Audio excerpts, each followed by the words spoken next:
This edition of MacVoices TV at Macworld 2011 is brought to you by media sponsor Take Control eBooks. The answers you need now from leading experts. Visit them at takecontrolbooks.com. Hi, I'm Chuck Joyner, and this is MacVoices TV at Macworld 2011 in San Francisco.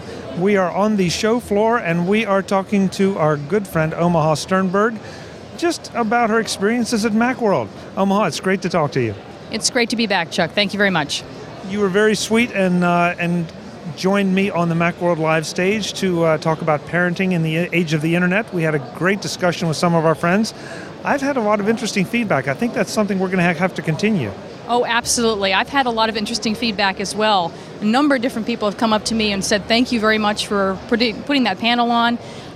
Talk to me about, actually putting a panel that's, 2 hours instead of 1 hour in length.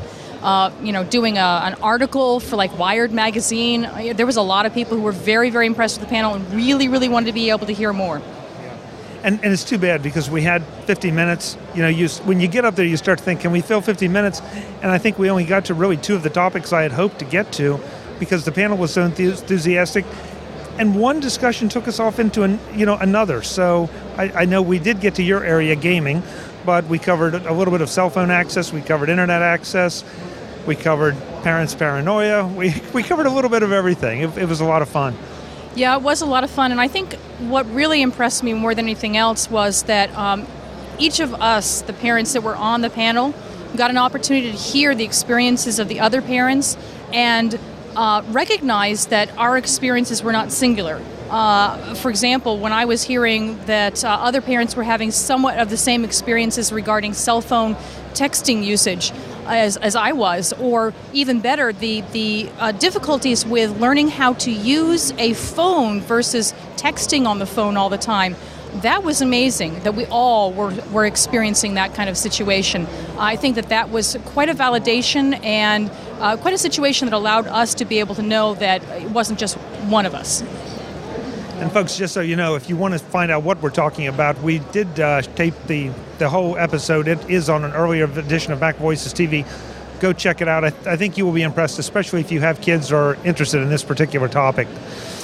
Omaha, your specialty obviously is gaming. You're a Mac user of great experience, but your focus is games.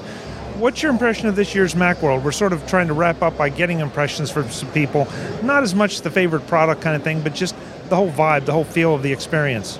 Well, from a gaming perspective, unfortunately, when it comes to Macworld, games have never really been a big thing. It used to be many years ago. You had this huge thing called the Mac Game Pavilion. You'd have row upon row of Macs that were linked up for LAN gameplay. You'd have big name and indie game developers and publishers that were ringing around the entire location.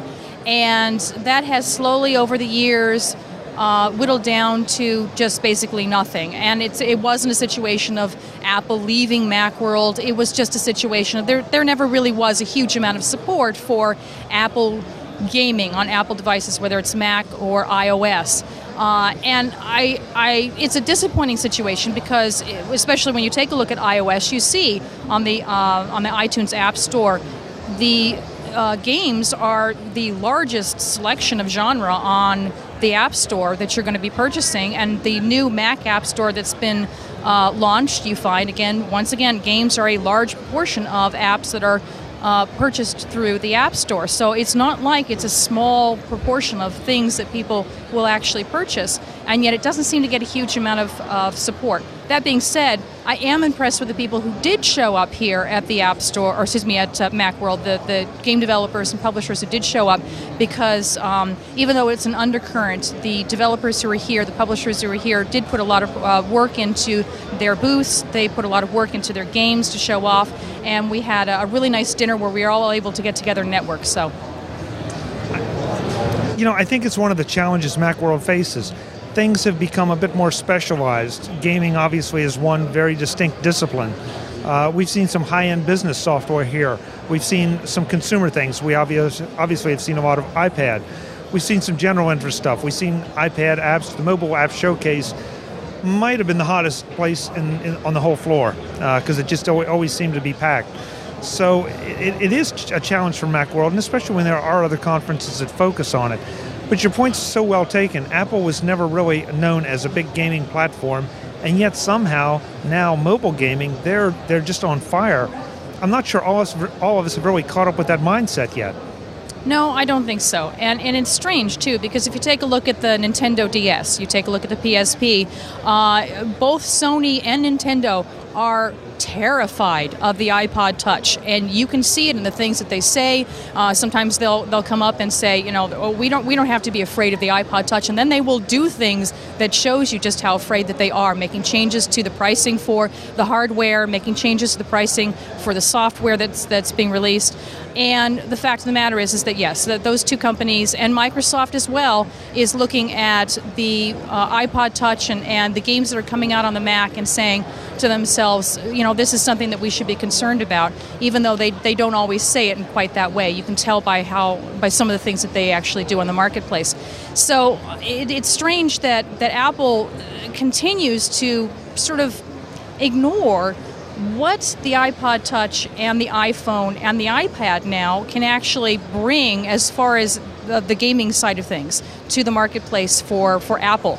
It would be a huge boom if they actually started focusing on and creating a game department in Apple.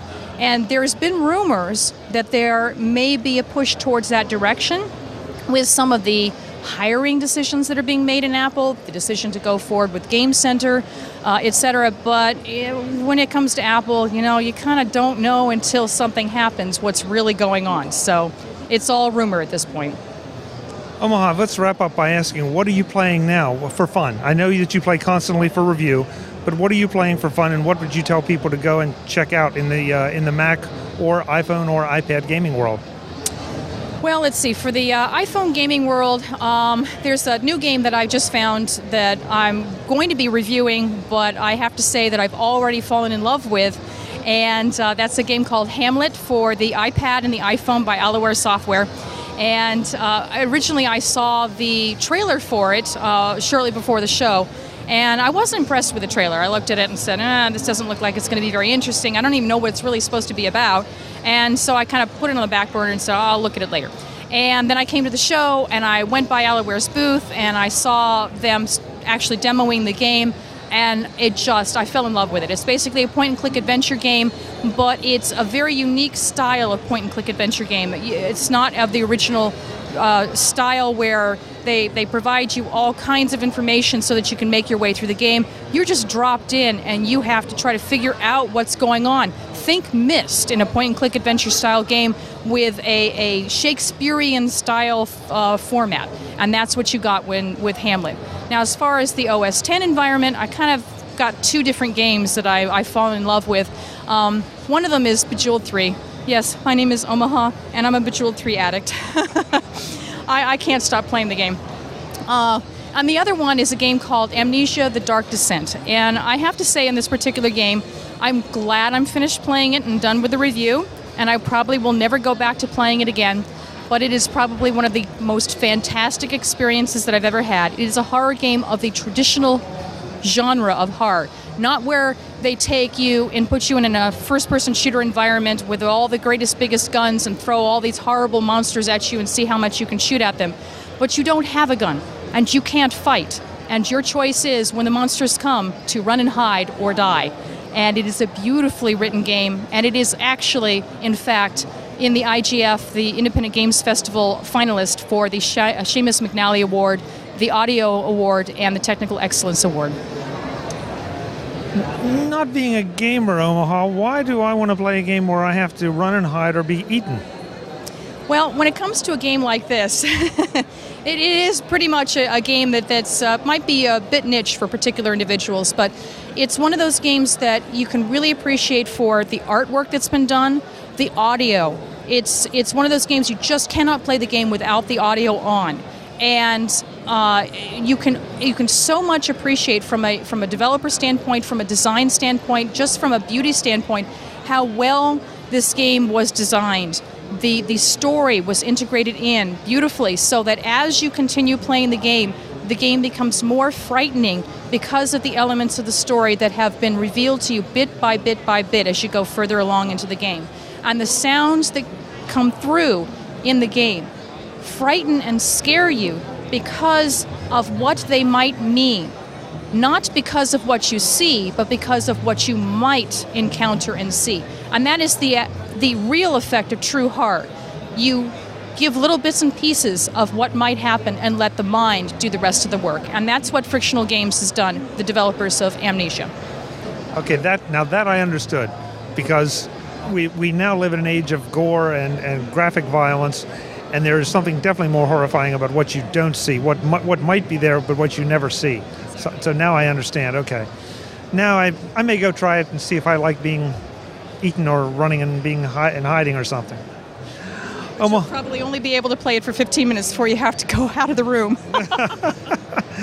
Omaha, it's great to see you. Thanks for being here, and thanks for being part of a great Macworld. Thank you very much for joining me, Chuck.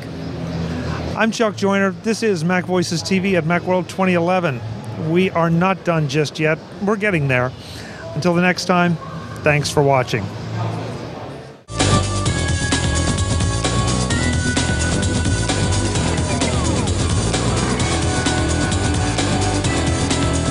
MacVoices TV is part of the MacVoices Group and a member of Mac Level 10.